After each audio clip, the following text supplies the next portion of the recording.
নমস্কার বন্ধুরা, SB academic সেন্টারের প্রত্যেকটা ছাত্রছাত্রীকে স্বাগত। তো দেখতে পাচ্ছ আজকে আমি মাধ্যমিকের ইতিহাস সলভ করেছি, দশম শ্রেণীর স্বদেশ পরিচয় ও পরিবেশ, জীবন মুখোপাধ্যায়।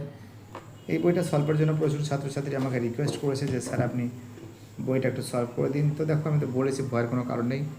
এসবি একাডেমিক সেন্টার সবসময় জন্য তোমাদের পাশে থাকবে, আপদে থাকবে, সুখে থাকবে, দুঃখে থাকবে। আজকে তোমাদের যেটা সলভ করবো থার্ড চ্যাপ্টার, অ্যান্সারগুলো দেখিয়ে দেবো। তোমাদের পরের দিন বই ধরে ধরে অ্যান্সারগুলো দেখাবো। তো দেখতে পাচ্ছ থার্ড চ্যাপ্টার, তৃতীয় অধ্যায়, এটা সলভ করেছি আমি। প্রতিরোধ, বিদ্রোহ, বৈশিষ্ট্য বিশ্লেষণ, এই যে অধ্যায়টা, সেই অধ্যায়টা সুন্দর করে তোমাদের সামনে তুলে ধরবো। দেখো এখানে যে প্রশ্নগুলো আছে একটু দেখে নাও, অ্যান্সারগুলো তোমাদের দেখিয়ে দিচ্ছি আমি। যেমন হচ্ছে সাঁওতাল বিদ্রোহ এলাকা, নীল বিদ্রোহ, চুয়ার বিদ্রোহ, মুন্ডা বিদ্রোহ, বারাসাত বিদ্রোহ, ওহাবি আন্দোলন, বারাসাত, এগুলো তোমরা টেক্সট বইতে পেয়ে যাবে, ঠিক আছে। তা সত্ত্বেও তোমাদের একটুখানি দেখিয়ে দিচ্ছি, একটু দেখতে থাকো। তো দেখতে পাচ্ছ নীল বিদ্রোহ, বারাসাত বিদ্রোহ, মুন্ডা বিদ্রোহ, সাঁওতাল বিদ্রোহ, ভিল বিদ্রোহ, সন্ন্যাসী ফকির বিদ্রোহ, যেগুলো যেগুলো বলেছে সেগুলো তোমাদের সামনে তুলে ধরেছি আমি, ঠিক আছে। যেমন এটা কোল বিদ্রোহ এলাকা আছে,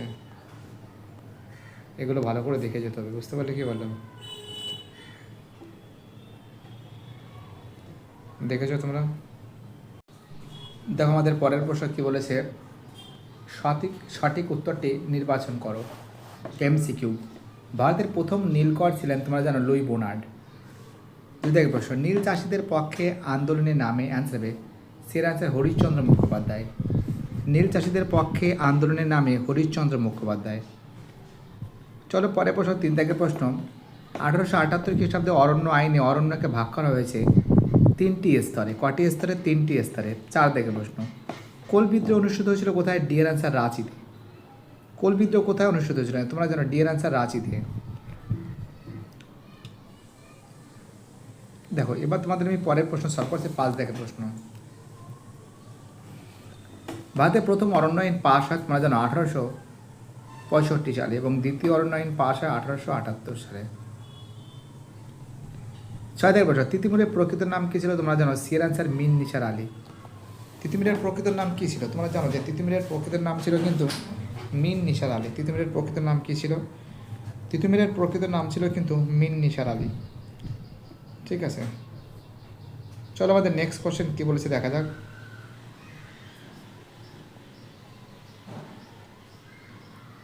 7 প্রশ্ন, সন্ন্যাসী ফকির বিদ্রোহের নেতা ছিলেন, অ্যান্সার হবে দেবী চৌধুরানী। সন্ন্যাসী ফকির বিদ্রোহের নেতা কে ছিলেন? দেবী চৌধুরানী।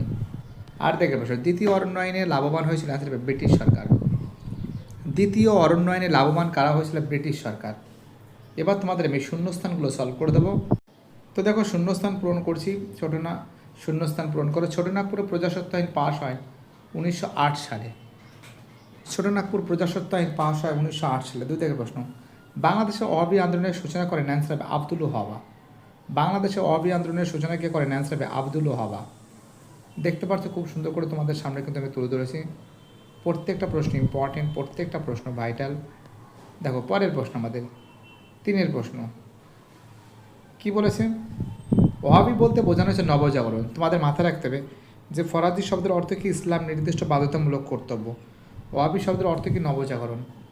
4 প্রশ্ন, তিতিমির ছিলেন বারাসাত বিদ্রোহের নেতা। শূন্যস্থানে কি লিখবে? অ্যান্সার হবে বারাসাত বিদ্রোহের নেতা ছিলেন, তিতিমির ছিলেন। পরের প্রশ্ন 5 প্রশ্ন, শহীমুন্ডা ছিলেন, অ্যান্সার হবে কোল বিদ্রোহের নেতা। শহীমুন্ডা কে ছিলেন? তোমরা জানো, শহীমুন্ডা ছিলেন কিন্তু কোল বিদ্রোহের নেতা। শহীমুন্ডা কে ছিলেন? শহীমুন্ডা ছিলেন কিন্তু কোল বিদ্রোহের নেতা ছিলেন। তো চলো শূন্যস্থান হয়ে গেছে। এবার আমি তোমাদের যেটা সলভ করে দেবো, দেখো তোমাদের এই যে প্রশ্নগুলো আছে এটা সলভ করে দেবো। বাম স্তম্ভের সঙ্গে ডান স্তম্ভে মিলাতে হবে, এটা সলভ করতেই হবে। দেখতে পাচ্ছ সরাসরি তুলে ধরেছি আমি। হিন্দু পেট্রিয়ট হবে, অ্যান্সার হবে হরিশ্চন্দ্র মুখোপাধ্যায়। হিন্দু পেট্রিয়টটা কী হবে? অ্যান্সার হবে হরিশ্চন্দ্র মুখোপাধ্যায় হবে। নীলদর্পণ নাটক কী হবে? নীলদর্পণ নাটক হবে দীনবন্ধু মিত্র।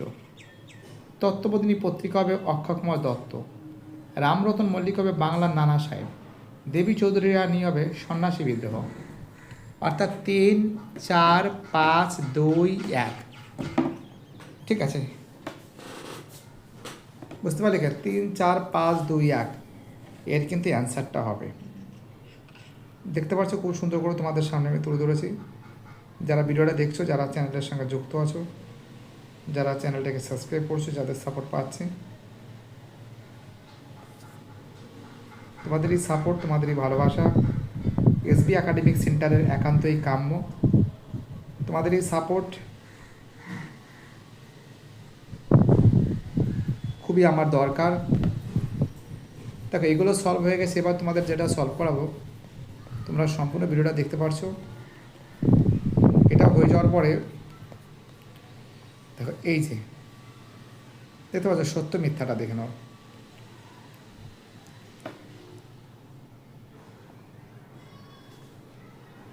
এক সেকেন্ড।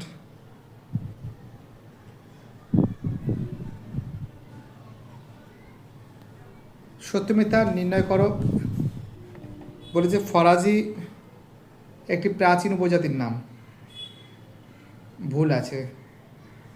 দুধের পরে জুম চাষ অরণ্য নির্ভর মানুষের এক প্রকার কৃষি পদ্ধতি, এটা কি? সেটা কিন্তু ঠিক আছে।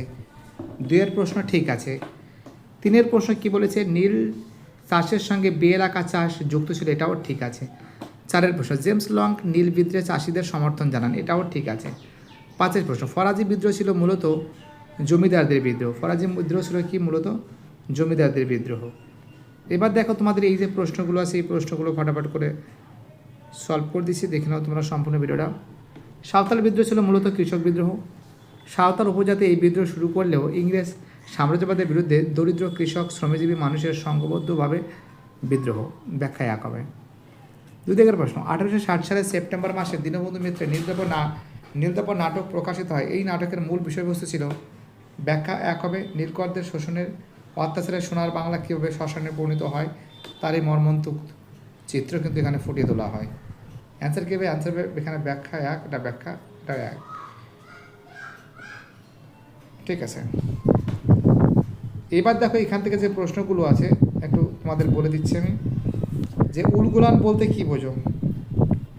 দেখো তোমরা জানো উলগুলান বলতে কি? উলগুলান মানে কি?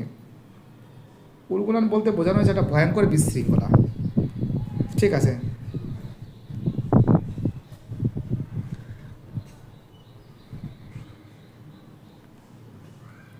উলগুলান শব্দের অর্থ কি? উলগুলান শব্দের অর্থ হলো প্রবল বিক্ষোভ বা ভয়ঙ্কর বিশৃঙ্খলা।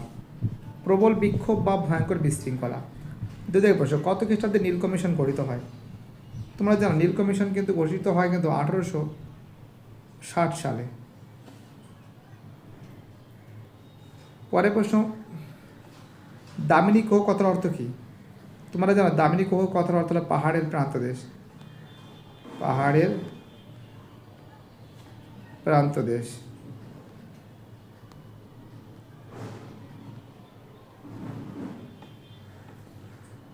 দিকু কথার দিকু কাদের বলা হতো? সাঁওতাল বিদ্রোহের প্রেক্ষাপটে সাঁওতাল পরগনায় বহিরাগতদের বলা হতো। সাঁওতাল বিদ্রোহের প্রেক্ষাপটে সাঁওতাল পরগনায় আগত বহিরাগতদের বলা হতো, যেমন জমিদার, মহাজন, ব্যবসায়ী। সাঁওতালরা দিকু বলে ডাকতো। 5-এর প্রশ্ন ফরাজি শব্দের অর্থ কী? ইসলাম নির্ধারিত বাধ্যতামূলক কর্তব্য। ফরাজি শব্দের অর্থ কি? তোমরা জানো ফরাজি শব্দের অর্থ হলো ইসলাম নির্ধারিত বাধ্যতামূলক কর্তব্য। আর বাকি যে প্রশ্নগুলো আছে এই প্রশ্নগুলো তোমাদের আমি পরের দিন সম্পূর্ণ ভিডিওটা সলভ করে দেবো। এগুলো সব পেজ নম্বরগুলো আমি মার্ক করছি, বুঝতে পারলে? এগুলো আমি মার্ক করছি, আনসারগুলো খুঁজে বের করছি, খুব তাড়াতাড়ি এগুলো সব দিয়ে দেবো। ভয়ের কোনো কারণ নেই। এসবি একাডেমিক সেন্টার তোমাদের সঙ্গে আশেপাশে আপদে বিপদে থাকবে।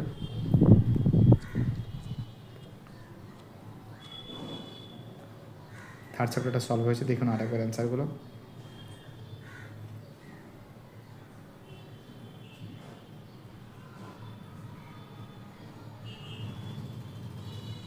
ঠিক আছে।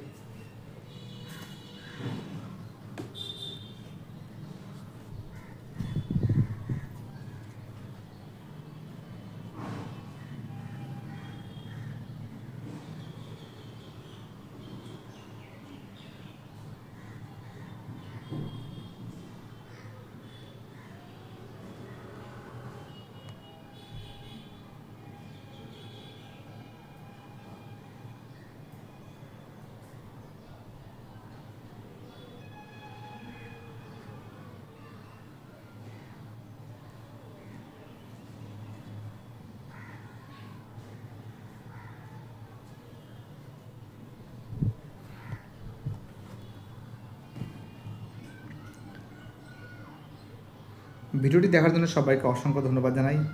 বাই, টাটা, সবাই ভালো থাকবে।